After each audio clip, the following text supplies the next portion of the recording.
अस्सलामुअलैकुम, खुश आमदीद। भली करे आया जी आया नू वशत के बखैर रागले। नया दिन के साथ मैं हूँ सैयद फैसल करीम और मैं हूँ महक असलम। नया दिन, नई सुबह, नया अज़्म और बहुत सारी नेक तमन्नाएं, नेक ख्वाहिशात आपके लिए हैं। और इसके साथ साथ नया दिन मुबारक, जुम्मा मुबारक। और जब जुम्मे का दिन होता है तो फिर हमारी आपसे दरख्वास्त होती है, वैसे तो हमें पता है कि आप हमें दुआओं में याद रखते होंगे, बट प्लीज़ जुम्मे वाले दिन खुसूसी अपनी नमाज में, अपनी दुआओं में हमें याद रखा करें। हम देखें आपके लिए कितना अच्छा काम करते हैं, डेली बेसिस पर एक अच्छी बात आपके साथ शेयर करते हैं, ताकि ये जो अच्छी बात है आपकी ज़िंदगी में यकीनन कहीं ना कहीं इम्प्लीमेंट होती होगी। इसको सोचें और फिर ये ज़रूर इसको पहले अच्छी तरह सुनें और फिर सोचें कि जो बात हम कर रहे हैं वो आपकी ज़िंदगी में कहाँ फिट होती है। आज की अच्छी बात यह है कि जाहिल के सामने अक्ल की बात नहीं करें, क्योंकि पहले वो बहस करेगा, फिर जब वो देखेगा कि वो हार उसको अपनी नजर आएगी तो वो फिर आपका दुश्मन बन जाएगा। एग्री करते हैं फैसल? बिल्कुल ऐसा ही है। तो अब अगर आपको लगता है ना कि सामने वाला इतना कम अक्ल है कि वो आपकी बात नहीं समझ पा रहा, तो आई थिंक उसका बेहतरीन तरीका खामोशी। आप खामोश रहें। खामोशी बहुत सारी चीज़ों का जवाब होता है। मैं तो यही करती हूँ, जब कोई मुझसे लड़ता है ना तो मैं खामोश हो जाती हूँ या फिर मुस्कुरा के इग्नोर कर देती हूँ। वैसे मुस्कुरा के शरीकों को ज़्यादा आग लगती है। वैसे आप मुस्कुराने की बात कर रही हैं तो फिर कल जो हुआ उससे फाइनली हम थोड़ा मुस्कुराए। मैंने कल जाते हुए क्या बात कही थी? क्या बात? हम कल जब आएंगे तो जुम्मे वाले दिन नाश्ता कराएंगी। हाँ। आपने बात की थी आप हमें नाश्ता कराएंगी, आपने ये बात की थी कि आप हमें खाने पे ले जाएंगे, यही बात हुई थी। मैंने कहा था जब कल हम जुम्मे वाले दिन अपने नाज़रीन से मिलेंगे तो हम ये बताएंगे कि हमने मैच जीता है। याद आ गया आपको? अच्छा, ये आपने कहा था कि पाकिस्तान जीत जाएगा तो फिर आप नाश्ता खिलाएंगे। जी, मैंने ये कहा था। हम शुक्र अल्हम्दुलिल्लाह हम जीत गए हैं। क्या लाजवाब बैटिंग थी, बेहतरीन बॉलिंग थी। शादाब खान की ऑल राउंड परफॉर्मेंस से T20 वर्ल्ड कप के सेमीफाइनल तक की रसाई की जो उम्मीदें हैं वो बरकरार। हालांकि वो अभी भी स्लिम है क्योंकि जो उम्मीदें हैं वो थोड़ी सी टफ हैं। पाकिस्तान ने लेकिन साउथ अफ्रीका को 33 रन से डकवर्थ लुइस मेथड के तहत हरा दिया है, अपना वर्ल्ड T20 में दूसरा मैच जीत लिया है। और कल की जीत के बाद हमें जिम्बाब्वे की हार और चुभने लगी, क्योंकि अगर हम नहीं हारते तो we would have been in the world cup semifinal. लेकिन अभी भी कुछ चांस है। कौमी क्रिकेट टीम अपना जो आखिरी मैच है वो इतवार को बांग्लादेश के खिलाफ खेलेगी। तो वही बात, वही थ्योरी, वही फॉर्मूला कि पहले अपने मैचेस जीत जाए। हाँ। बाकी रेस्ट जो है वो नेचर पे छोड़ दें, उसने क्या करना है। चलें जी। इसके अलावा सर्दी आ नहीं रही, सर्दी आ चुकी है और शिद्दत में भी इजाफा होता जा रहा है। मगरबी हवाओं का सिलसिला आज से मुल्क में दाखिल होगा। इस्लामाबाद, रावलपिंडी, लाहौर समेत ठंड तो यहाँ पर थी, ठंडी हवा चल रही थी, मगर अब बारिश होगी और पहाड़ों पर बर्फबारी का इम्कान भी है। चित्राल में मौसम सरमा की पहली बर्फबारी, नज़ारे निखर गए हैं। कितना खूबसूरत मंजर है फैसल। आप वैसे गए हैं कभी बर्फबारी के मौसम में चित्राल?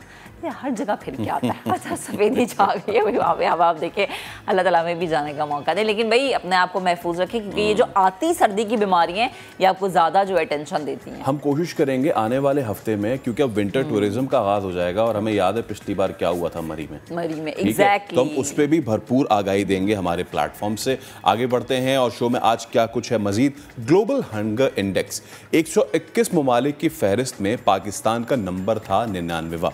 हमसे ऊपर बहुत सारे मुल्क और हमसे नीचे भी बहुत सारे मुल्क हैं। लेकिन ये ग्लोबल जो हंगर इंडेक्स है ये क्या चीज़ है, किस बेसिस पे ये कैलकुलेट होता है और हम कहाँ पे स्टैंड करते हैं, इस पे आज हम मुकम्मल बात करेंगे। इसके अलावा कराची मुआशी हब है, पूरे मुल्क को चलाता है, लेकिन यहाँ पर हुक्मरान सियासी जमातों पर शहरियों का जो एतमाद है वो उठता जा रहा है। एक सर्वे किया गया और इसके मुताबिक 51% शहरी हाफिज नईम को मेयर देखना चाहते हैं। नोट डाउन करें, 51% शहरियों की मैं बात कर रही हूँ, जबकि साबिक मेयर वसीम अख्तर पर सिर्फ 4% शहरियों ने एतमाद का इजहार किया है।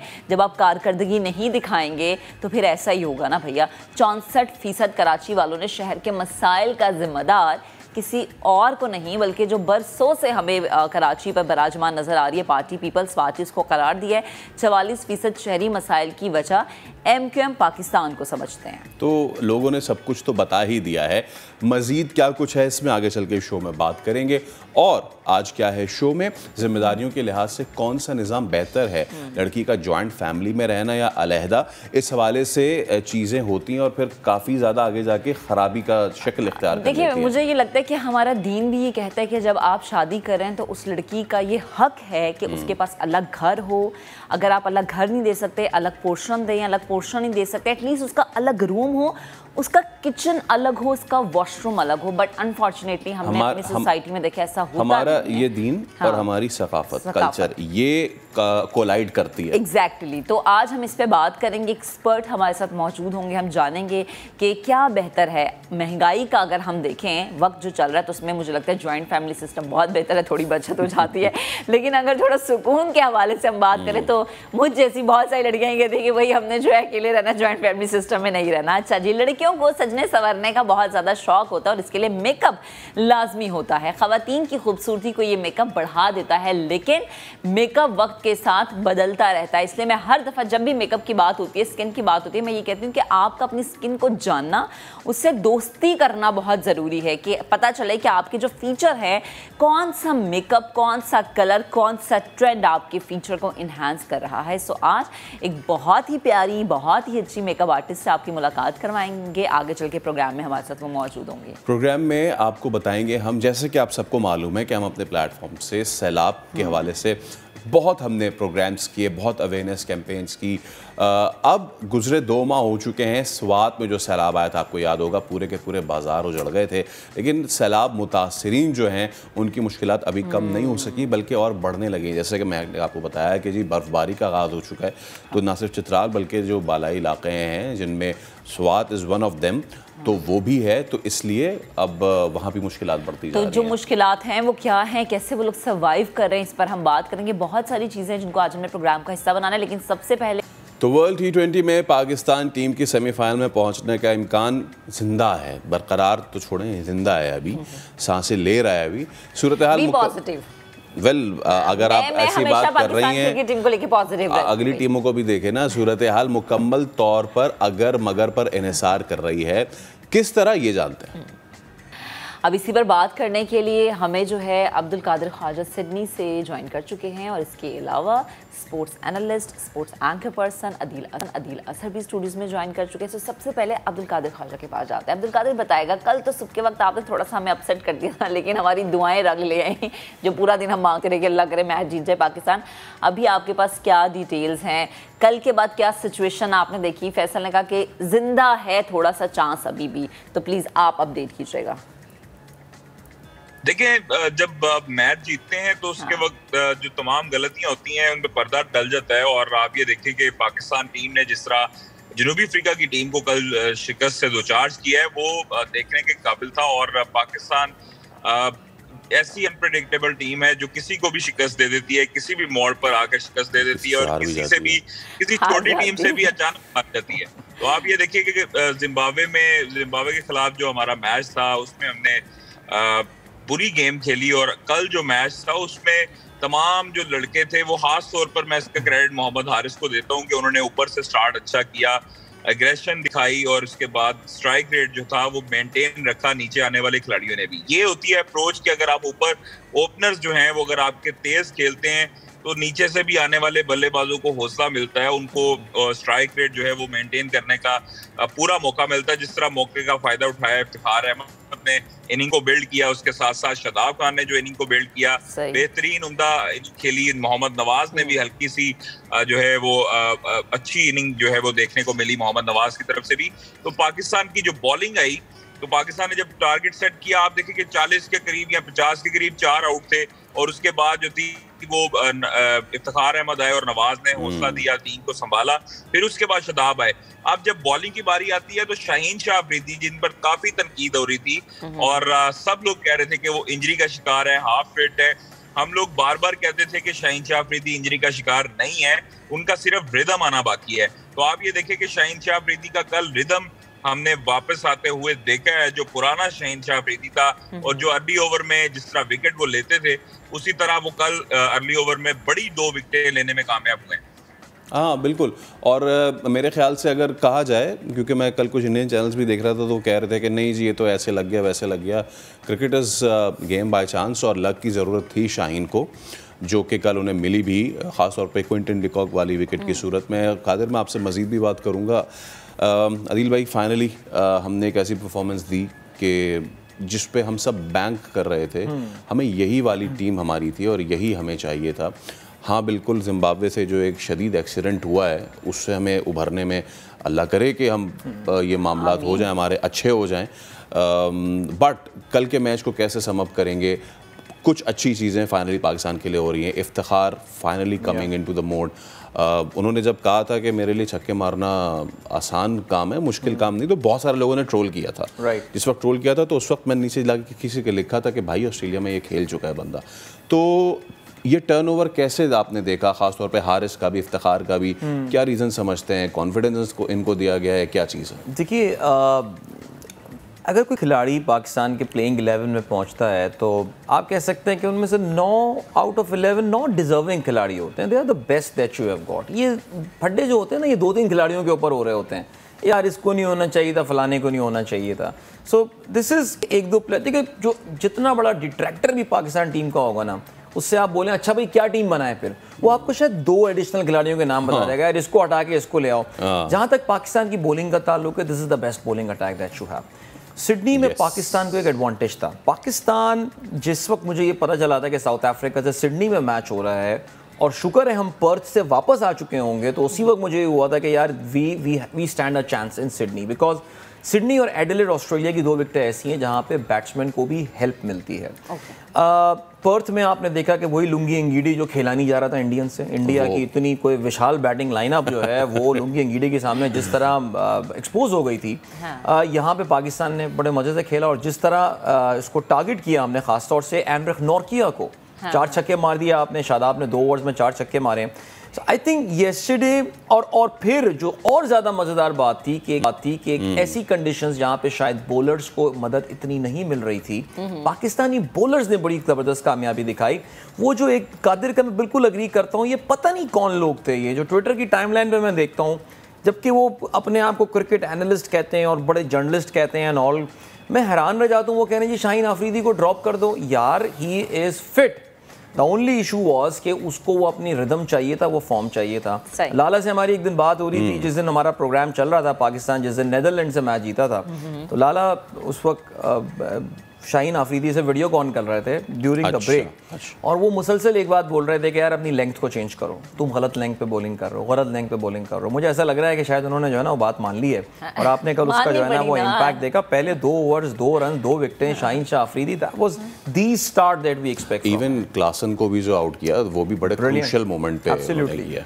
अच्छा, अब कादिर, मैं दोबारा से आपकी जानिब अगर आऊँ, और हमने देखा बाकी तो सारा का तहस्सुस किया, finally middle order is going good, लेकिन ये क्या इसको लॉ ऑफ एवरेज कहते हैं कि अगर ओपनर्स अच्छे करेंगे तो मिडिल ऑर्डर अच्छा नहीं करेगा, मिडिल ऑर्डर ने अच्छा किया है तो फिर ओपनर्स अच्छा नहीं कर रहे। रिजवान और बाबर, क्या इशू समझ में आ रहा है? क्योंकि रिजवान ने तो कल चॉप मार दिया है एक, लेकिन आपने वहाँ से स्टैंड से मैच देखा होगा मीडिया बॉक्स से, बाबर ने तो बिल्कुल अनकैरेक्टरिस्टिक उन्होंने जाना शुरू कर दिया था। प्रेशर उनके ऊपर अब आता जा रहा है, बाबर के ऊपर। देखिए, मेरे मुताबिक जिस तरह मैंने बाबर आजम को देखा है, उनकी बॉडी लैंग्वेज देखी है, वो बाबर आजम मुझे वो वाले बाबर आजम नहीं दिखाई दिए जो हमने एशिया कप में यूएई में देखे हैं अब से कुछ महीने पहले। तो वो बाबर आजम की बॉडी लैंग्वेज बिल्कुल ऑन ग्राउंड, ऑन फील्ड और ऑफ द फील्ड हमें दिखाई नहीं दी। होटल में भी तमाम जो लड़के हैं वो ये कहते हैं कि जो बाबर आजम हैं वो होटल के कमरे से नीचे नहीं आते हैं, कहीं बाहर भी आउटिंग के लिए नहीं जाते हैं। तो उनको कुछ, मेरे मुताबिक जहां हमने देखा है उनकी बॉडी लैंग्वेज, वो उनको कोई थोड़ी सी परेशानी है, काफी नर्वस हैं। और इसी के साथ साथ जो बाबर आजम के साथ मोहम्मद रिजवान की आप बात करें तो मोहम्मद रिजवान के पास, हम याद है कि आपको एक उनकी ट्रेडमार्क शॉट है लेग साइड पर, स्क्वायर लेग पर खेलते हैं, फाइन लेग पर खेलते हैं। उन पर एक मरतबा कराची में हुजैफा हमारे जो रिपोर्टर हैं उन्होंने सवाल किया था कि ऑफ स्टंप पे आप नहीं खेलते हैं, तो उनका यही कहना था कि मेरी मर्जी है, मैं जहां मर्जी खेलूं। अब जब ऑफ स्टंप पकड़ी हुई है बॉलर्स ने, तो मोहम्मद रिजवान वहां पर स्ट्रगल कर रहे हैं और मोहम्मद रिजवान को वहां पर ही आउट कर रहे हैं। हर बॉलर वहां पर बॉल करता है और वो कट खेलने जाते हैं तो उनका इनसाइड एज लगता है और वो बोल्ड हो जाते हैं। तो आप ये देखिए कि मोहम्मद रिजवान की जो प्रॉब्लम है वो सिर्फ और सिर्फ ये इस टाइम चल रही है कि वो ऑफ साइड पे खेलने की कोशिश अब्दुल कादिर, आपने भी हुजैफा की बात की ना, तो मैं चाहती हूँ जरा हम अपने नाज़रीन को सुनवा भी दे, जिसमें उन्होंने कहा कि मेरी मर्जी में जो मर्जी करो, तो जरा रिमाइंड करवा देते जी, दिखाएं जरा क्या कह रहे थे वो। ऑफ स्टंप के हवाले से बहुत सारे साबिक खिलाड़ी बोलते हैं कि ऑफ स्टंप पे आपको थोड़ा काम करने की जरूरत है, इस पे क्या कहेंगे? मुझे किसी चीज़ का प्रॉब्लम नहीं है। अगर मैं ऑफ स्टंप से मिड विकेट पे मार सकता हूँ तो ऑफ स्टंप को कवर पे भी मार, अल्लाह के हुक्म से मार सकता हूँ। ये मेरी अपनी मर्जी है, मेरा माइंड है, मगर मेरी मर्जी अल्हम्दुलिल्लाह मैं ऑफ स्टंप से उठा के लेग पे खेलूँ। सारे वो पॉइंट से लेके फाइनल के ऊपर से खेल रहे हैं। ये बात ठीक है कि बैट्समैन अपने हिसाब से खेलता है, इतनी मर्जियां नहीं चलनी चाहिए उससे, फिर आप नहीं खेल पे नहीं नहीं नहीं इफेक्ट मैं होता देखिए, है। अब हमारे पास एक बहुत ज़बरदस्त बैट्समैन थे Ijaz Ahmed, and he used to play similar sort of cricket. हाँ, लेकिन ऑफ का एजाज भाई का बड़ा पक्का था, अच्छा बहुत ज़बरदस्त था आदिल भाई। अब लेकिन ये जो बात कह रहे हैं कि ऐसी या वैसी ऐसी चीज़ है, प्लेइंग कंडीशंस के हिसाब से बंदा खेलता है ना। आई रिमेंबर जब आमिर सुहेल होते थे हमारे पास, और 2015 के ही वर्ल्ड कप में जब अहमद शहजाद जो है वो बार बार आउट हो रहे थे, तो आमिर सुहेल ने कहा था कि क्योंकि तेज़ विकेट है, बैकलिफ्ट अहमद का ज़्यादा है, इसलिए बार बार पीछे आउट होगा। एक बार ही बैकलिफ्ट नीचे करेगा तो ठीक हो जाएगा। अगली इनिंग में अहमद ने अच्छा परफॉर्म किया था अगेंस्ट इंडिया। तो अगेंस्ट द कंडीशन आप जाएंगे ना, मर्जी से थोड़ी आएंगे। देखिए, मैं रिजवान की प्रॉब्लम बड़ी सही डायग्नोस की है, और मुझे ऐसा लगता है कभी कभार कि हम सबको ये बात पता थी, क्या रिजवान को नहीं पता? देखिए, रिजवान को मैं जब बैटिंग करते हुए देख रहा हूँ और रिजवान को अब रन्स ना करते हुए देख रहा हूँ ना, मुझे एक बॉलर याद आते हैं श्रीलंका के, अजंता मेंडिस एक ज़माने में आए थे। 2008 का एशिया का अगर आपको याद हो, पाकिस्तान में हुआ था, वो उसको कोई खेल ही नहीं पा रहा था। वो 3 रन दे के 4 विकेटें, वो उस ज़माने में कैरम बॉल नहीं लेकर आया था, वो जो रॉन्ग वन अपनी फेंकता था उससे कोई अच्छा फिर क्या हुआ जी, पहला टूर्नामेंट निकाल लिया, 3-4 सीरीज उसने विकेटों पे विकेटें, लग रहा था दुनिया का ग्रेटेस्ट मुरलीधरन को साइड लाइन कर देगा वो। फिर क्या हुआ जी, सुपर स्लोमो ला के उनके एक्शन को स्टडी किया गया, यार इसके पास तो सिर्फ कराने की 2 ही डिलीवरीज हैं, या तो ये एक आपको रॉन्ग वन फेंकता है या फिर आपको स्ट्रेटर वन फेंक रहा है। अब सब ने उसके एंगल को, अब आप देखिए अजंता मेंडिस के रिकॉर्ड्स में आपको नाम भी नजर नहीं आता। रिजवान के साथ यही हुआ। आई मीन, जाहिर है मैं हरगिज़ ये नहीं कह रहा कि मैं अपने आप को इस पोजीशन पे नहीं समझता कि मैं उस पर कमेंट करूं। नेचुरली उसने बड़ी खिदमत की है पिछले 1.5 साल में पाकिस्तान क्रिकेट की, इसमें शक नहीं है, लेकिन ही always was a player with limited number of shots. अब उसको स्टडी कर लिया गया। अभी जो ये बड़ा ज़बरदस्त पैकेज आपने बनाया, इसमें आप ज़रा इसके आउट होने के तरीके देखिए, एक ही तरह की गेंद पे वो आउट हो रहा है, वही ऑफ साइड की बॉल जिसको वो लेग साइड पे खेलने जा रहा है। यहाँ की स्लो विकेटों पे तो उसको टाइम मिल रहा था, टिप्पा पड़ने के बाद ही हैड द टाइम कि वो अपने शॉट को जो है वो लेग साइड पे किसी तरह पुल कर दे, कुछ कर दे। ऑस्ट्रेलिया पे जहाँ पे बॉल जूम होती हुई आ रही है, वहाँ पे इसके पास टाइम नहीं है। कितने इनसाइड एजेस आपको नजर आए। जिम्बाब्वे जैसी टीम ने जो है वो उसकी टेक्निक को रीड करके उसको आउट किया, आप देखिए। सो मेरे ख्याल से he was always a limited. अब रिजवान को थोड़ा सा ना जरा अपने, बड़ा अल्लाह वाला आदमी है, बड़ा दीनी बातें और ये सारी बातें, उसमें ह्यूमिलिटी भी दीन में एक जो कहते हैं ना कि आपको खुशू खुजू वाला एलिमेंट भी होता है। थोड़ा सा ज़रा नीचे आओ, अपनी टेक्निक को चेंज करो, बिकॉज पता है इसमें हो क्या रहा है, he is under so much pressure to score runs now, he is playing very selfish innings, जिसका टीम को नुकसान हो रहा है और तब्दीली बड़ी जरूरी है। अच्छा अब्दुल कादिर ख्वाजा, आप मुझे बताएं, बांग्लादेश के साथ हमारा मैच है पावर प्ले में, मुझे ये लगता है हमारे साथ फैसल भी हैं, अदील भी हैं, पता नहीं एग्री करेंगे, क्योंकि 70 तक तो जाना चाहिए। एज वी स्पीक कादिर, इस वक्त न्यूजीलैंड आयरलैंड चल रहा है और न्यूजीलैंड ने अपने पावर प्ले में बगैर कोई विकेट खोए 5 ओवर्स में 40 रन बना लिए हैं। पावर प्ले में कल हमने देखा, हारिस ने बताया दोनों अपने सीनियर्स को कि भाईजान ऐसे खेलते हैं। देखिए, फैसल अदील भी बैठे हुए हैं, मैं इनके प्रोग्राम में बारहा मरतबा हम लोग ये जिक्र कर चुके हैं कि पाकिस्तान हमेशा तब अच्छा खेलता है जब वो बड़े दिल से जाता है और एग्रेसिव क्रिकेट को शुरू के 6 ओवर्स को यूटिलाइज करता है। आप ये देख लें, हमेशा टीम का टोटल जब तब बड़ा होगा जब वो 6 ओवर में 70 या 60 के करीब रन बनाता है। हम लोग 6 ओवर में 20 से 25 और 30 रन बनाते हैं। हम लोग 6 ओवर में अपनी विकेट को संभालते हैं। आप कल हारिस की इनिंग देख लें, मुझे शर्जील खान, इमरान नजीर और इस तरह के जो ओपनर होते हैं फखर जमान टाइप के, ये जिनका स्ट्राइक रेट भी ज्यादा है और ये धुआंधार इनिंग से आगाज करते हैं, ये दूसरे बॉलर्स को प्रेशराइज कर देते हैं। आप ये देखें कि रबाडा को हिट हुए, उसके बाद नोकिया को हिट हुए, तो ये वो मेन फास्ट बॉलर थे जिन्होंने भारतीय ओपनर्स के परखच्चे उड़ाए।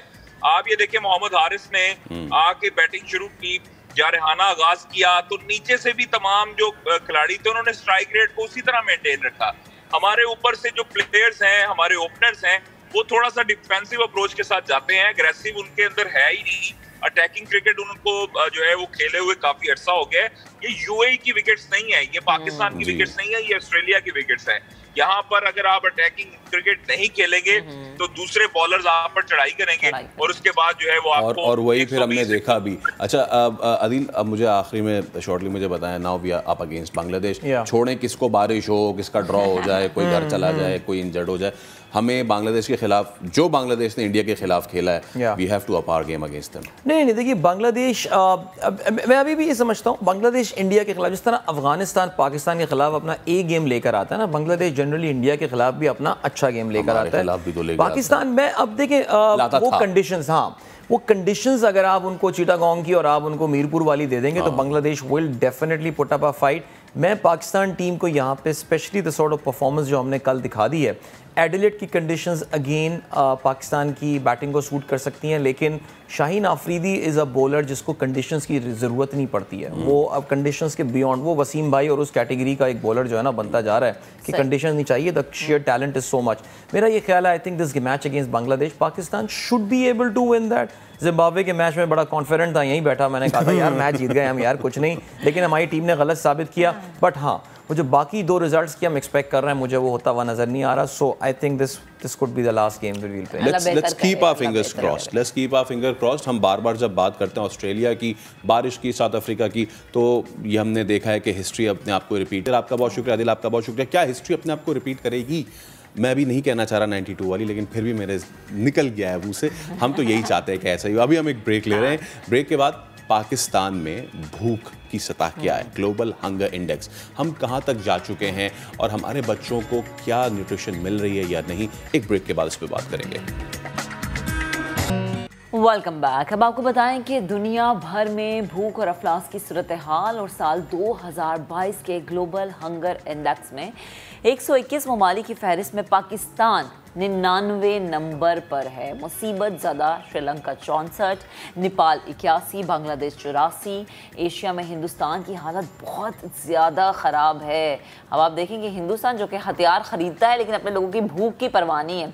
107वें नंबर पर है भारत। अच्छा, ये कई ऐसे अफ्रीकी ममालिक हैं जिनसे नीचे है, लेकिन स्टिल हम क्यों किसी और पर जाएं? हमें वो कहते हैं ना कि शेख अपनी देख, तो हमें अपने आप को देखना चाहिए। और इस ग्लोबल 100 इंडेक्स में जो साल 2022 है उसमें हमारा नंबर 99 है। अच्छा, अगर हम दिखा सकें कि ये जो स्कोर है किस तरीके से ये किया जाता है तो आवाम को समझ में आएगा। ये 4 चीज़ों पे डिपेंड करता है, 4 चीज़ों पे ये GHI ग्लोबल 100 इंडेक्स इसको कैलकुलेट किया जाता है। और ये जो हम दिखा रहे हैं आपको, ये जो 4 चीज़ें हैं इसमें under nourishment, child stunting, child wasting, child mortality. अच्छा, ये है, अगर हम इस चार्ट को आपको दिखाएं तो जो हरे रंग से हमने दिखाया है, हरे रंग वाला यानी बेस्ट है, ये 9.9 स्कोर है, ठीक है, ये खतरे से बाहर है, बेहतरीन है। अच्छा, उसके बाद जहां पे हालात थोड़े से बेहतर हैं, थोड़े से वर्स, वो मॉडरेट है, यानी कि वहां पे और मजीद बेहतरी की गुंजाइश है। हम इस वक्त हमारा जो स्कोर है वो 26.1 है, यानी कि हमारे यहाँ ये प्रॉब्लम सीरियस दिखाया गया है। और उससे ऊपर अगर आप किसी मुल्क का स्कोर 35 से लेके 49.9 तक है तो वो वहां पे अलार्मिंग सिचुएशन है कि जिनमें अफ्रीका के कई ममालिक मौजूद हैं। वो तो बहुत ही अलार्मिंग है भाई, लाइक 50 पॉइंट जो है वो 9 है, तो विच इज वेरी अलार्मिंग। अब जरा रैंकिंग देख लेते हैं, ठीक, अब जरा हम रैंकिंग देख लेते हैं। पहले हम आपको रैंकिंग दिखाएंगे जो अच्छे, वहाँ जहाँ पे बहुत अच्छे मामलात हैं। और देखें, ये देखें आप कि इसमें बेलारूस है, इसके अलावा बोस्निया हर्ज़ेगोविना है। रिमेंबर बोस्निया बहुत बड़ी जंगों से गुजरा है। अच्छा, ये जो साल हैं साल 2000 में जो था इनका स्कोर लेस देन 5 था, साल 2007 में भी लेस देन 5 था, 2014-2022 में तो कंसिस्टेंट परफॉर्मेंस दिखाई है। फैसल इन्होंने काम किया ना, मेहनत की और चीज़ों को बेहतर बनाने की कोशिश की। उससे भी बढ़ के इन्होंने अपने शहरियों का ख्याल रखा। ठीक है ना, देखें जो टैक्स पे करते थे उन्होंने कहा कि हम आपके टैक्स को अच्छे तरीके से इस्तेमाल करेंगे, उसका रिजल्ट जो है वो देख के हमें इसमें यूरोपियन कंट्रीज है ज्यादातर। अच्छा, चिली साउथ अमेरिकन कंट्री, ये एक बहुत मेरे लिए तो वो है अनएक्सपेक्टेड सी चीज है। चाइना कोविड से निकलने के बावजूद भी वो अपने शहरियों का उसने बड़ा ख्याल रखा when it comes to global hunger index. और इसके अलावा एक एशियन या मिडिल ईस्टर्न कंट्री आप इसको कह लें, कुवैत है इसमें। अब हम आ जाते हैं जी ज़रा नीचे से पहले नंबर पे आने वाले लोगों पे, ठीक है जी, और हम उसमें अपने आप को भी देखते हैं कि हम कहाँ पे लाए करते हैं। देयर यू गो, ये लास्ट से आप सेकंड वन देख लें कि हम जो स्टैंड करें पाकिस्तान। और देखें अगेन वही बात है कि हम जिस जगह पर फॉल कर रहे हैं, इट इज़ वेरी अलार्मिंग। अगर काम नहीं होगा तो फैसल ये चीज़ें मज़ीद वर्स्ट ये आप देखें, हमसे नीचे पपुआ न्यू गिनी, हमसे ऊपर एंगोला, ये वो ममालिक हैं कि जहाँ पे सिविल वॉर भी रही है, जहाँ पे हालात इतने ख़राब रहे हैं। कीनिया हमसे ऊपर है, इवन फॉर दैट से तंजानिया हमसे ऊपर है, कोरिया डीपीआर नॉर्थ कोरिया हमसे ऊपर है, और यह सिचुएशन देख लें। हाँ, लेकिन अगर हम थोड़ा सा और आगे जाएं तो जो इंडिया है जहाँ पे बीजेपी की सरकार है, वो इस चीज़ को बड़ा बुरा माना है। देखिए मैं आपसे अगेन वही बात करी हूँ इंडिया की, कि इंडिया हथियारों को खरीदने में और जो हमारा खित्ता है उसका सुकून तबाह करने में तो बहुत ही आगे है। लेकिन भैया जो अपने मुल्क के लोग हैं, जो वहाँ की बस्तियाँ हैं, जो वहाँ की चोलियाँ हैं, जो वहाँ के चौपाल हैं, जो वहाँ के लोग हैं, जो भूख से मर रहे हैं, जो बेचारे एक वक्त की रोटी को तरसते हैं, उनका कोई ख्याल नहीं है। ऐसे हथियार खरीदने का मुझे लगता है फैसला कोई फ़ायदा भी नहीं होगा।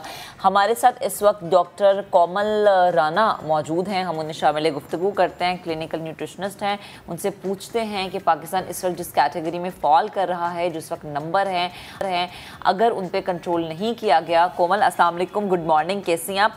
प्लीज़ मुझे बताएं, इस वक्त हमने एक चार्ट के ज़रिए भी लोगों को समझाने की कोशिश की और फैसल ने बड़े अच्छे तरीके से एक्सप्लेन भी किया कि वो कंट्रीज़ जहाँ वॉर रह चुकी है, जहाँ पर कोविड का बहुत ज़्यादा हमने प्रेशर देखा था, उसके बावजूद वहाँ के लोग एक अच्छी और बेहतरीन तरीके से ऐसी लाइफ गुजारें कि उन्हें जो खाना मिलता है उसमें उनकी ग़िज़ाई ज़रूरियात पूरी होती हैं। बट अगेन पाकिस्तान, यहाँ पर हम वो चीज़ नहीं देखते। मेन रीज़न क्या समझती हैं आप इसका? देखिए, सबसे पहले तो हमें समझने की ये ज़रूरत है what actually the hunger is. ठीक है, हंगर होता है फूड डेप्रीवेशन, यानी कि खुराक से दूरी। अब उसकी कोई भी वजह हो सकती है, या एक अफोर्डेबिलिटी हो सकती है, अवेलेबिलिटी हो सकती है, या एक्सेसिबिलिटी हो सकती है। किसी भी वजह से अगर आप खुराक से दूर हैं तो आप हंगर की कैटेगरी में फॉल कर रहे हैं। ठीक है, अब हमारा जो सबसे बड़ा मसला है गुर्बत, पॉवर्टी। ठीक है, उसके बाद हमारा ओवर पॉपुलेशन हमारी बहुत ज़्यादा है। ठीक है, उसके अलावा ये है कि हम अपनी ग़िज़ाओं का ख्याल ही नहीं रखते, हम लोग जंक की तरफ बहुत ज़्यादा आ रहे हैं as compared to healthy diet. उसके अलावा जो हम लोग कर सकते हैं, जो कि रूरल एरियाज़ या एलिट क्लास में जिधर कोई डिस्क्रिमिनेशन नहीं है, वो ये है ब्रेस्ट फीडिंग को आप प्रमोट करें। 2 साल तक हर बच्चे को चाहिए कि अब माँ को चाहिए कि अपने बच्चे को ब्रेस्ट फीड करवाए। पहले 6 महीने तक आपकी एक्सक्लूसिव ब्रेस्ट फीडिंग होनी चाहिए। ठीक है, अब हम सबसे बड़ी गलती क्या करते हैं, तीसरे महीने में बच्चे को कुछ ना कुछ मैश्ड फॉर्म में देने लग जाते हैं, जिसकी वजह से बच्चों को डायरिया हो जाता है। फिर हम बच्चों को अच्छा करने के बजाय बच्चों के साथ बुराई कर देते हैं। तो फर्स्ट ऑफ ऑल तो हमें इन चीज़ों पे काम करना चाहिए। उसके अलावा हमारे पास आ जाता है फूड स्टोरेज का मसला। ठीक है, अब फूड स्टोरेज, हमारा एग्रीकल्चर कंट्री है, हम लोग बहुत ज़्यादा एग्रीकल्चर पे बेस करते हैं, हमारे पास वीट, राइस हमारा स्टेपल फूड है। ठीक है, लेकिन हर साल प्रॉपर स्टोरेज ना होने की वजह से हमारी इतनी गंदम ज़ाया हो जाती है। तो we should have to work on it ताकि हम प्रॉपरली अपने फूड को स्टोर कर सकें।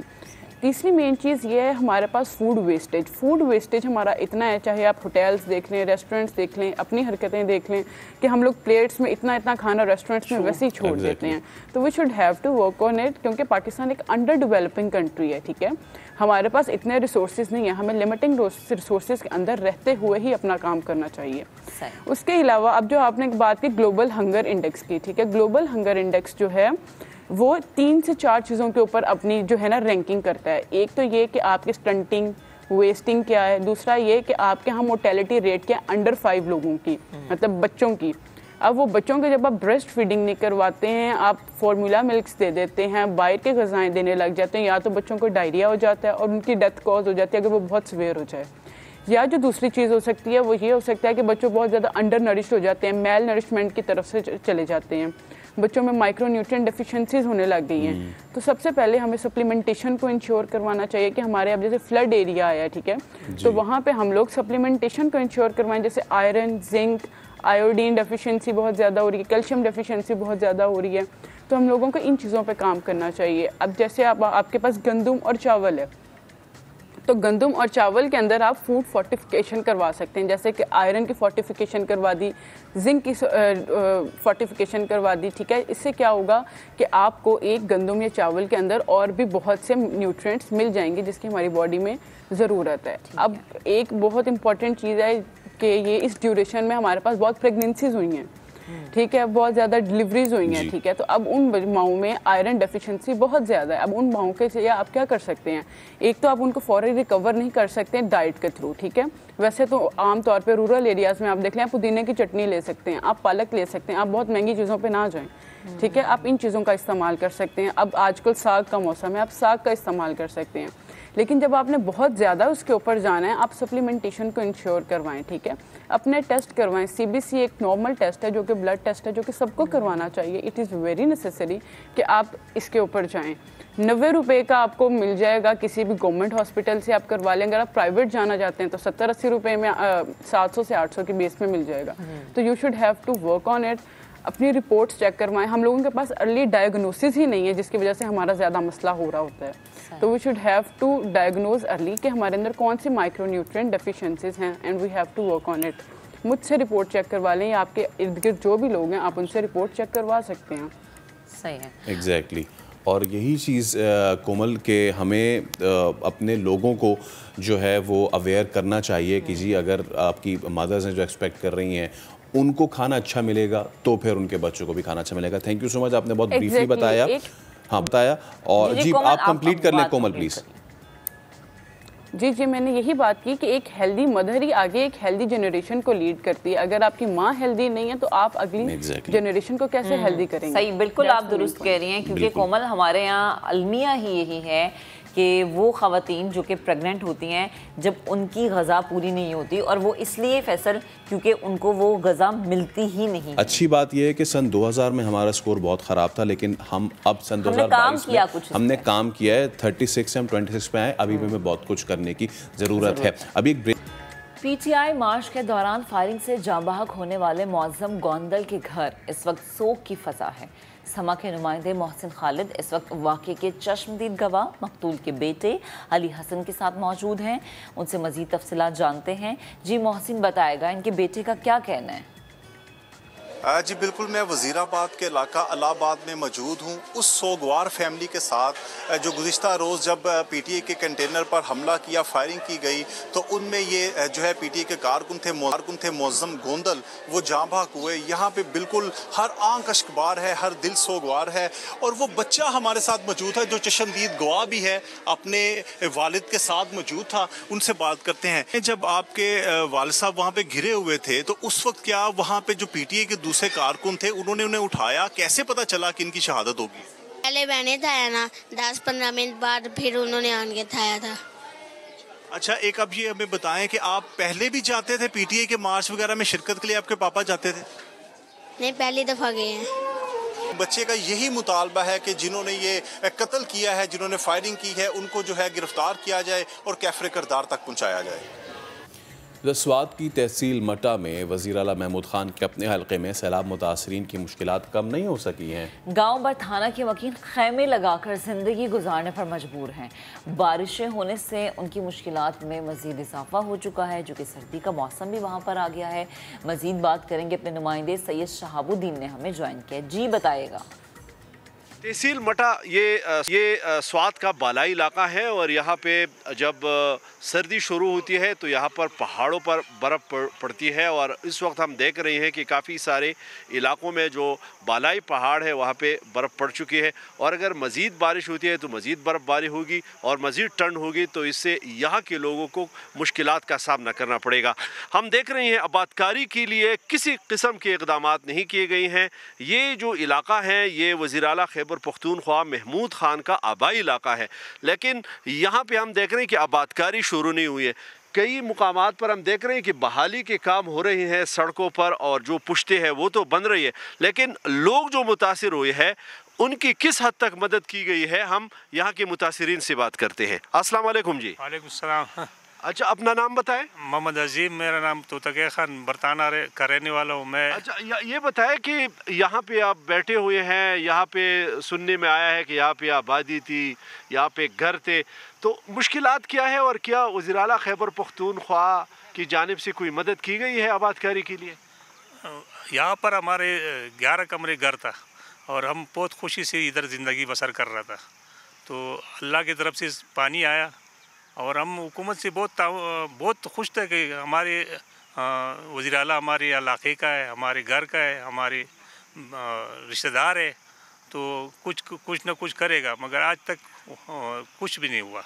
अच्छा, आपको खेमे दिए गए हैं तो खेमों में ज़िंदगी जो है ना गुजर सकती है, क्योंकि ठंड है, मुश्किलात है, तो अगर जगह ना हो तो ज़िंदगी तो काटना पड़ेगा।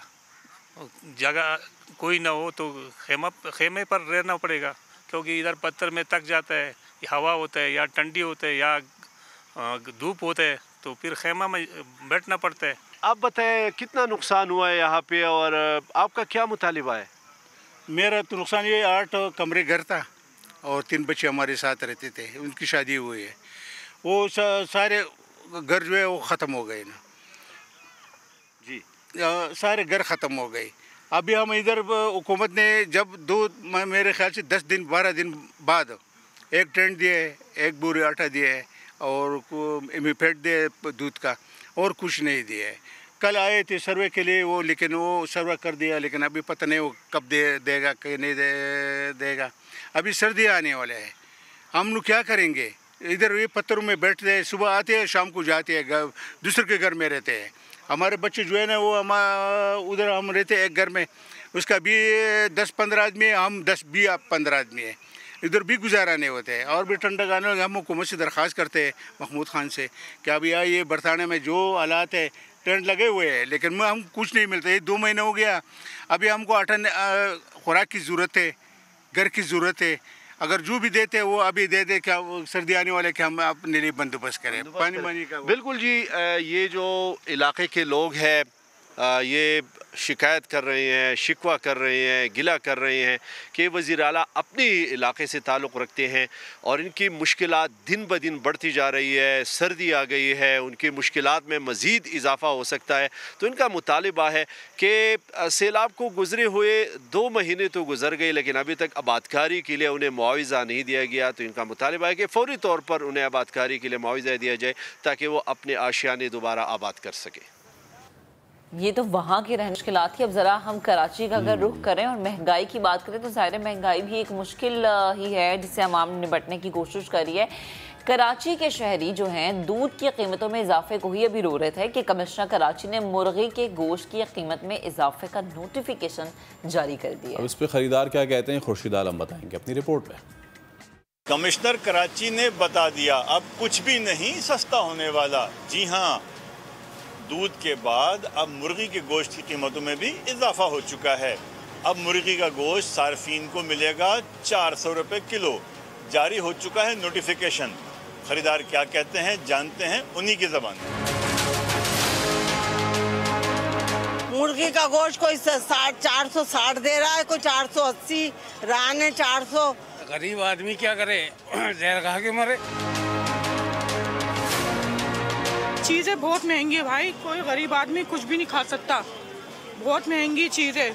नहीं, कोई फायदा नहीं है, हुकूमत के जो भी नहीं रही मशवरा देने से। ये देखो 250 रुपए लेके निकले थे, ये 100 रुपए बचे हैं, आया कुछ नहीं है।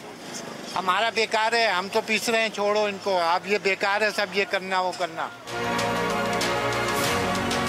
जनाब ये बताइए कि पहले दूध के दाम बढ़े, आप सुना कि आप लोगों ने भी चिकन 400 रुपये सरकार ने कर दिया, तो क्या आप लोग अभी किस रेट पे बेच रहे हो, क्या आइंदा उसमें मज़ीद इजाफा होने जा रहा है कि नहीं, ये बताइए। सर ऐसा कोई इजाफा नहीं हो रहा, पीछे से हमें सस्ती मिलती है सस्ती बेच देते हैं, महंगी मिलती है महंगी बेचते हैं। आप क्या हिसाब बेच रहे हैं? 380 रुपये, 400 रुपये का रेट है वैसे सरकारी। जैसे रेट बढ़ेगा तो बढ़ाएंगे, गिरेगा तो गिराएंगे, इसका एक रेट नहीं होगा।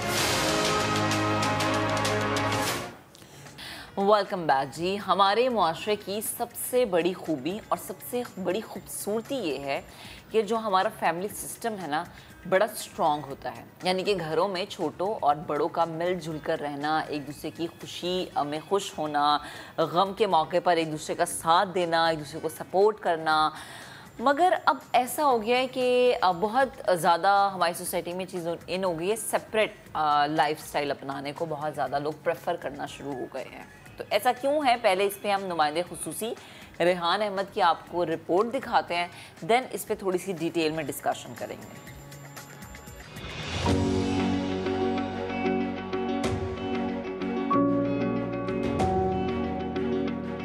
वक्त बदलता है तो बहुत कुछ बदल जाता है। लोग अपनों से दूर हो जाते हैं और भूल जाते हैं उन रिश्तों को जिन्होंने उनके मुस्तकबिल के लिए अपना आज कुर्बान कर दिया था। बहुत हद तक ऐसा होने का जिम्मेदार नौजवान नस्ल को करार दिया जाता है। पहले के ज़माने की खूबसूरती ये थी कि बड़ों की इज्जत होती थी और मिलजुल के रहते थे, उनका अदब होता था, एहतराम होता था और अपनी बातों को दबाते थे और ऊंचे होकर नहीं बैठते थे, उनके आगे दबते थे उनसे, तो वो चीज़ बहुत अच्छी लगती थी। ये जो छोटे बच्चे हैं ना जिनकी शादियाँ हो रही हैं, वो अपने बीवी बच्चे लेके अलग हो जाते हैं, वहाँ से कोई सिलसिला ही नहीं बनता। घर में बड़े थे, वो बताते थे, वो चलता था।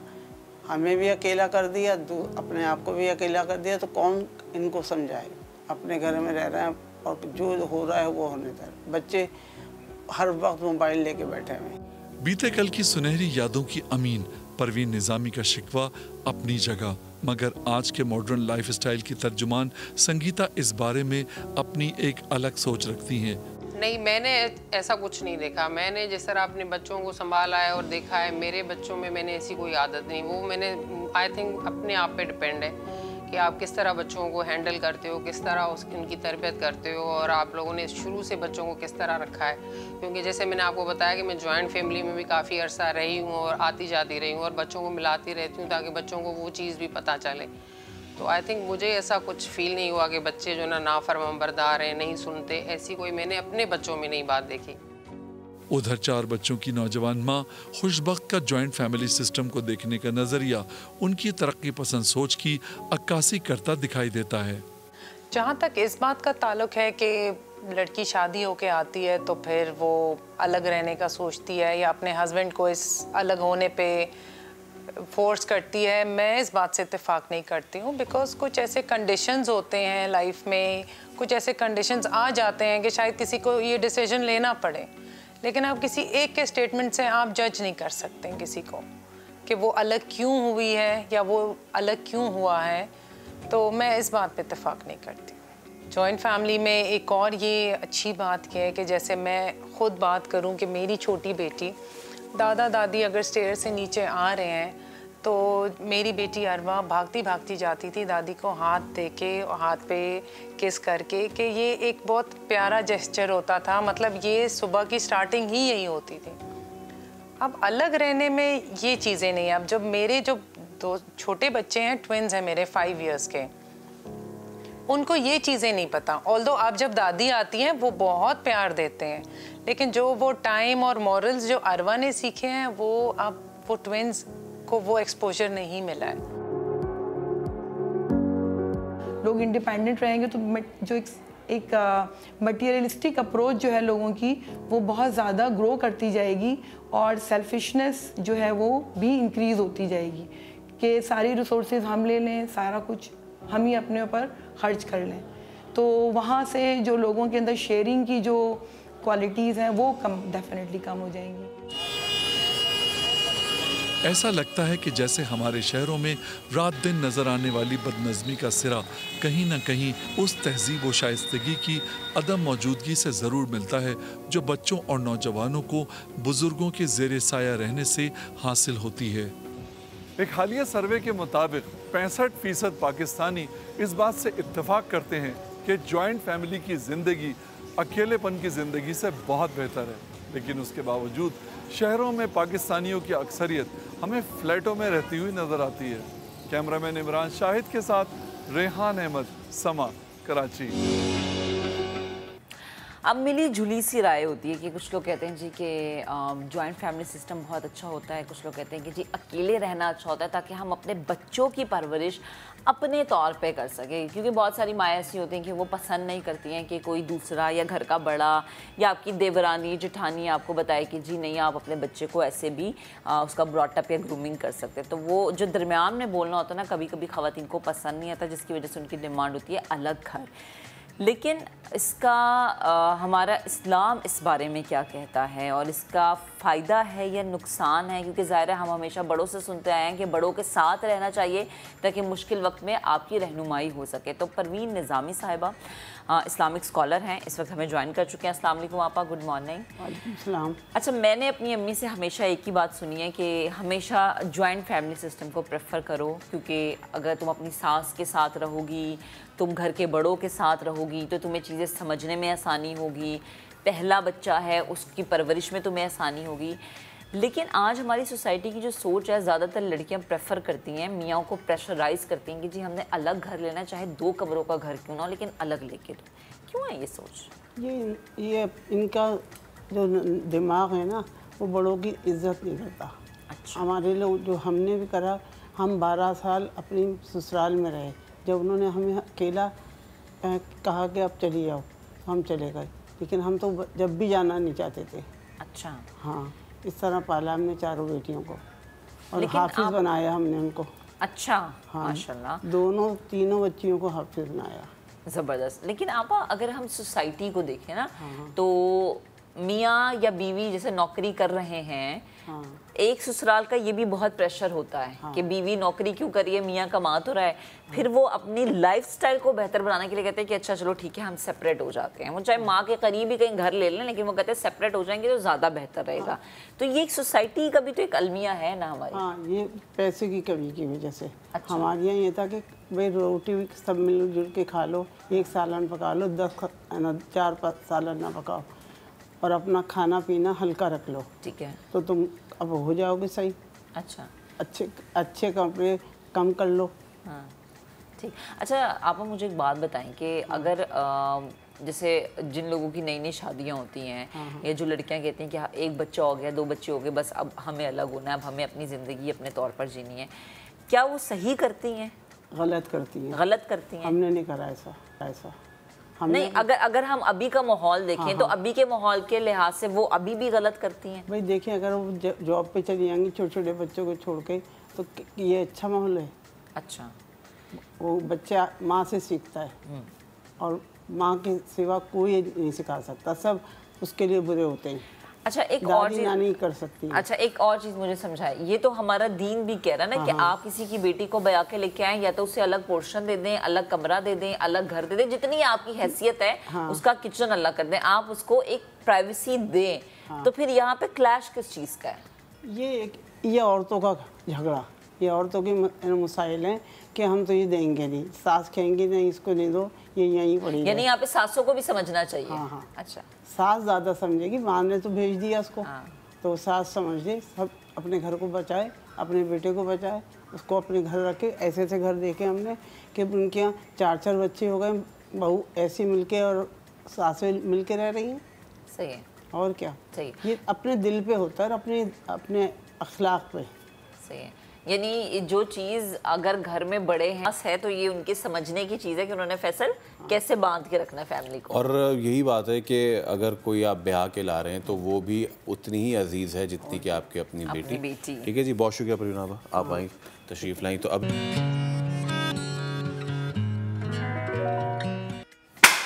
Welcome back. और वर्ल्ड T20 की अगर हम बात कर लें तो बड़ा ज़बरदस्त और आइकॉनिक सा काम हुआ है जी, हैट्रिक हुई है। मज़ीद वुमेन रिलेटेड टॉपिक करते हैं। हाँ, वो ये है कि सजना सवरना ना खूबसूरत, वैसे मर्दों को भी अच्छा लगता है खूबसूरत लगना, सिर्फ खवातीन को अच्छा नहीं लगता। मर्द और ज़रूरी है कि मर्द भी अच्छे लगे ना, वो लगता है उन्हें कि शायद वो नेचुरल खूबसूरत है। हर कोई नेचुरल खूबसूरत होता है, लेकिन उसको थोड़ा इनहैंस करने की जरूरत होती है। मैंने खूबसूरत नहीं, मैंने स्मार्ट लगना कहा। स्मार्ट लगना, आपने मेरी बात को गलत ले लिया। मैंने कहा था मर्द, मुझे खूबसूरत मर्द अच्छे लगते हैं।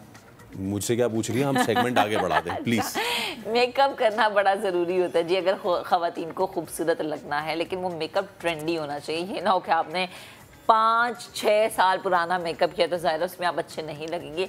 कौन सा मेकअप इन है, कौन सा आउट है, और इसके अलावा जो आप स्किन पे फिलर्स कराते हैं, बोटॉक्स कराते हैं, इसका आपके मेकअप पे क्या इफेक्ट होता है? और जो ख़वातीन वो होता है ना परमानेंट मेकअप वाला भी सीन होता है, तो वो क्या है? तो मेकअप आर्टिस्ट नाजिया मलिक इस वक्त हमें ज्वाइन कर चुकी है। अस्सलाम वालेकुम, गुड मॉर्निंग। वालेकुम अस्सलाम। सबसे पहले आप मुझे बताएं, मर्दों का हक है ना खूबसूरत लगना? स्मार्ट तो लगता ही है, लेकिन मर्दों का हक बिल्कुल है खूबसूरत लगना, बल्कि गुड लुकिंग लगना, ठीक है ना, हैंडसम लगना। You know these are different words for, ये हम मर्दों के लिए इस्तेमाल कर सकते हैं। वो बेचारे मेकअप तो उतना नहीं कर सकते, क्योंकि उनको हम ब्यूटीफुल कहेंगे या खूबसूरत कहेंगे तो थोड़ा सा वो उनके लिए, क्योंकि हर एक के लिए कुछ जुमले हैं जो बने हुए हैं। तो मर्दों के लिए गुड लुकिंग लगना बड़ा जरूरी है। अच्छा जी, अच्छा मुझे बताएं उर्दू में क्या कहेंगे इसको वैसे? वजी। वजी तो फिर हमें मेरे हमारे बहुत सीनियर जी, हमारे बहुत तो ये जो है ना, ये चीज़ें खैर आती है। खैर अच्छा, वजी लफ्ज़ आपने अच्छा कहा, मैं वजी को वजी कहा करूँगी।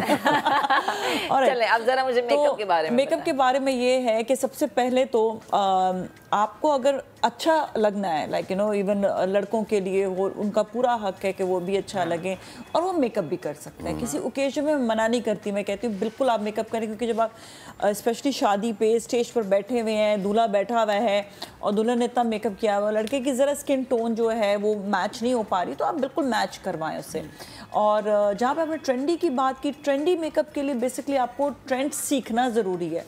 ठीक है, आपके सामने सोशल मीडिया वगैरह सब होता है, लेकिन मैं पर्सनली जिस तरह एक डॉक्टर अपनी क्या कहते हैं, अपनी स्ट्रेंथ को बढ़ाने के लिए, अपनी नई नॉलेज को बढ़ाने के लिए बाहर पढ़ने जाते हैं या यहाँ वहाँ नई नॉलेज हासिल करने के लिए वर्कशॉप्स लेते हैं, इस तरह मैं भी अपने पढ़ने के लिए ज़रूर जाती हूँ। 2019 में गई, कोविड आ गया, फिर नहीं जा सके भी। इंशाल्लाह इसी साल में भी मेरा प्लान है कि मैं दोबारा से अपनी नई क्लासेस के लिए जाऊँ, या नेक्स्ट ईयर जनवरी में तो मैं अपग्रेड क्लासेस लेती हूँ। I enjoy this. उससे ये होता है कि मुझे पता चलता है कि वेयर आई एम स्टैंडिंग। मतलब और लोगों के सामने जब लोग काम कर रहे होते हैं, और जब मैं पढ़ा भी रही होती हूँ, क्योंकि मेकअप पढ़ाती भी हूँ, मैं वर्कशॉप्स भी देती हूँ, तो जो मेरे स्टूडेंट्स हैं वो कहते हैं ये चीज़ हमें वो फलाना वाला मेकअप आर्टिस्ट नहीं पढ़ा कर गया। तो मैं कहती हूँ बेटा उनको खुद पता ही नहीं है ना, इस वजह से। मतलब वो अभी सिर्फ एक नाम के तहत चल रहे हैं। यहाँ पे आप इन्वेस्टमेंट कर दो, बड़ा इन्वेस्टमेंट ले आओ, बड़ा पैसा ले आओ, और एक नाम एक जो होता है ना उसका बना दो, और फिर आप उस नाम को बेचते हो और फिर उस पे आप हजारों कमाते हैं। लेकिन नाजिया देखिए, सबसे जरूरी चीज होती है कि आपको ट्रेंडी लुक्स का पता हो ना, कि आपकी ट्रेंडी लुक्स इस वक्त क्या इन है, क्या आउट है। ये मुझे लगता है हमारी सोसाइटी में खवातीन को, बहुत सारी खवातीन को नहीं पता होता। व्हाट आई बिलीव कि बेसिकली आपके फीचर्स के हिसाब से मेकअप हो, आपकी स्किन के हिसाब से मेकअप हो, आपके अपने ओकेजन के हिसाब से, आपके अमाउंट ऑफ लोग जितने वहाँ पर आ रहे हैं उसके हिसाब से जो है आपका मेकअप होना चाहिए। क्योंकि अगर आपने इसके अलावा आपने मेकअप किया तो आपका कहीं ना कहीं से कोई ना कोई फ्लॉज नज़र आ रहे होते हैं। आपको वैसे तो कहते हैं oh you are looking so beautiful, लेकिन वो नहीं ब्यूटीफुल होता। यहाँ पर तो कई दफ़ा ऐसा नाम है कि हाँ ये इस सैलून से, ओ ये सैलून से, हाँ इसको कह दो अच्छा है, क्योंकि वो सैलून तो करेगा ही अच्छा वो। हाँ, क्योंकि वो एक माइंड सेट बना है, this is our mind set. अच्छा, अब हम थोड़ी सी बात करते हैं कि आपने किस तरह से अपने आप को ब्यूटिफाई करना है। कुछ ऐसी चीज़ें भी, जिस तरह सर्दियाँ आ रही हैं और शादियाँ बहुत ज़्यादा इस वक्त जो आने वाली हैं, अपनी स्किन का ख्याल रखें। सबसे पहले तो खाना सब बताते हैं अच्छा खाना चाहिए, पानी अच्छी तरह से पीना चाहिए, लेकिन इसके अलावा स्किन की प्रेप बहुत ज़रूरी होती है। स्किन की सफाई बहुत, आप लोग को डेली मेकअप करना होता है। इसके लिए मैं सीरियसली बताऊँ, मेरे पास इतने एंकर्स आते हैं, क्योंकि मैं खुद भी होस्ट हूँ, एंकर हूँ, तो साथ में फ्रेंड्स बहुत सारे एसोसिएट हुए हैं मुझसे, तो वो कॉल्स कर करके पूछ रहे होते हैं कि वो हमारी स्किन पे दाने हो गए, क्या करें। तो मैं उनको कहती हूँ अपनी स्किन को साफ रखें, डेली आपको मेकअप कर रहे हैं, डेली आपको क्लेंजिंग की ज़रूरत है। अच्छा, कुछ ऐसी फाउंडेशंस हैं जिनके अंदर कुछ ऐसे इंग्रेडिएंट्स होते हैं जो आपकी स्किन को इरिटेंट नहीं करते हैं, आपकी स्किन पे मतलब उनके अंदर वो इंग्रेडिएंट होते ही ऐसे हैं जो आपकी स्किन को ख़राब नहीं करेंगे, ठीक है ना, आपको इरिटेशन नहीं करेंगे, इरिटेट नहीं करेंगे, उस पर कोई आपका जो है रैशेस नहीं होंगे, तो वो मौजूद होता है। तो वो मैं डिफरेंस फ़ौरन से मैं जब मैं लगाती हूँ, मुझे कोई PR के लिए भी कोई देता है, पैकेज के लिए भी, तो मैं फ़ौरन से मैं कहती हूँ ओ माय गॉड ये इरिटेट कर रहा है, यू नो, तो मैंने कहा इसमें ये वाला इंग्रेडिएंट नहीं होगा, तो इसलिए जो है आप इसको जो है ना रीचेक करें कि क्यों ये इरिटेट कर रहा है।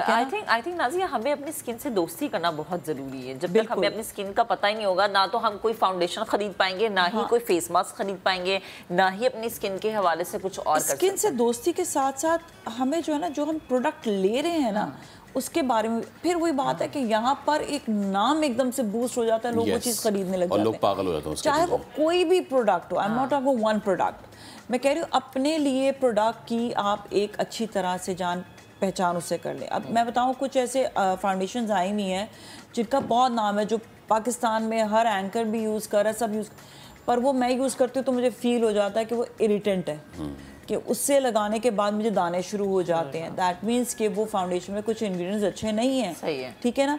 तो मैं कहूँगी लोगों से कि अपनी स्किन के बारे में पहले जानें कि आपकी स्किन क्या टाइप है, आपकी स्किन ड्राई है, ऑयली है, या आपकी कॉम्बिनेशन स्किन है, उसके हिसाब से आप फाउंडेशन लें, ठीक है। और क्लेंजिंग भी उसी के हिसाब से करें। Cleansing is very important. अगर कह देंगे तो मैं इसका तरीका भी बता दूंगी, मैं चाहूँगी कि प्लीज़ आप बताएं।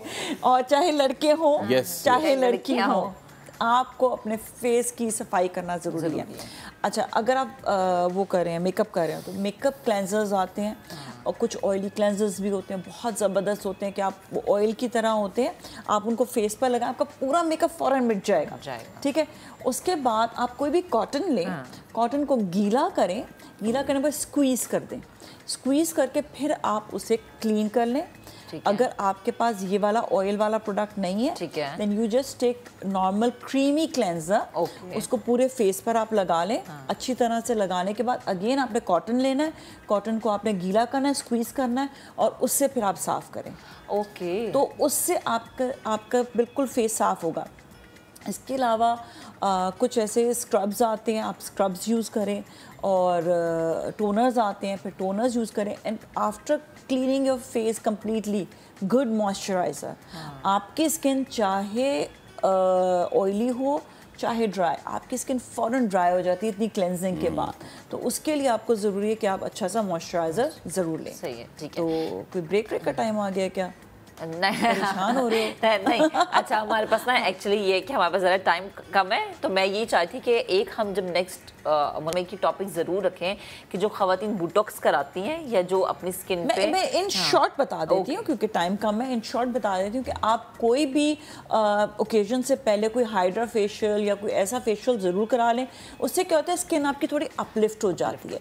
तो जब आप फाउंडेशन लगाते हैं तो आपको बहुत हैवी फाउंडेशन की बजाय वहाँ पर आप बिल्कुल सॉफ्ट सा फाउंडेशन लगाएंगे, तो आपको ऑलरेडी जब स्ट्रेच लुक हो जाता है आपका, तो मेकअप भी बहुत अच्छा आता है। सही है, ठीक है। नाज़िया, बेहद शुक्रिया हमारे साथ मौजूद थी, गुफ्तगू कर रही थी। और भाई ये बड़ा ज़रूरी है कि आप अपनी स्किन को पहचाने जाने ताकि आपका मेकअप मज़ीद निखर कर आए।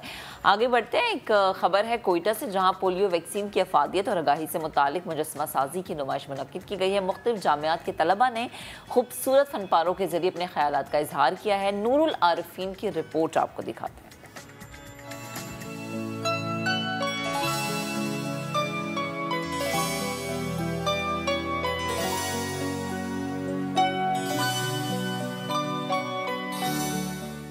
पोलियो एक मूजी मर्ज है जिसका कोई इलाज नहीं। पोलियो वायरस से बचाव का वाहिद जरिया सिर्फ वैक्सीन है। खतरनाक बीमारी से मुतल्लिक आगाही के लिए Balochistan university of information technology and management sciences में मुजस्समा साजी की नुमाइश मुनक्किद की गई, जिसमें तलबा ने अपने मुनफरिद और अछूते फनपारों के जरिए मुहलिक बीमारी के खात्मे और हिफाजती कतरों की अफादियत से मुतल्लिक अपने ख्यालात का इजहार किया। मैंने फुटबॉल के ऊपर एक बच्चे की टांगें खड़ी की हैं, जिससे मैंने ये शो किया कि अगर इस साल हम लोग पाकिस्तान में पोलियो की मुहिम जो है बहुत अच्छे तरीके से जो है चलाते हैं, हर कोई अपने बच्चों को पोलियो के कतरे पिलाता है, तो नेक्स्ट जो साल होगा उसमें सिचुएशन कुछ इसी तरह से होगी कि हर बच्चा अपने पैरों पर खड़ा होगा। नौजवान फनकारों ने बच्चों को पोलियो के कतरे ना पिलाने वाले वालिदैन को भी मुस्बत पैगाम दिया।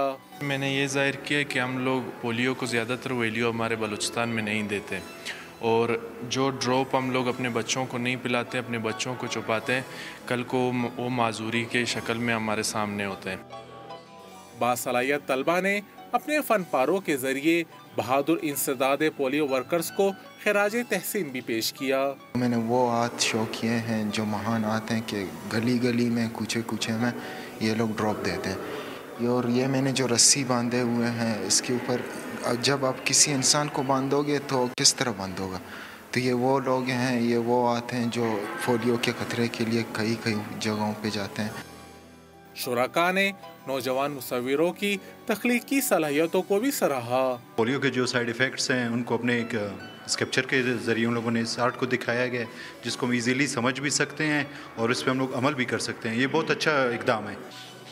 नुमाइश में आर्ट से दिलचस्पी रखने वाले अफराद ने गहरी दिलचस्पी ली। कैमरामैन अब्दुल वहीद के साथ नूर आरफीन, समा, कोयटा।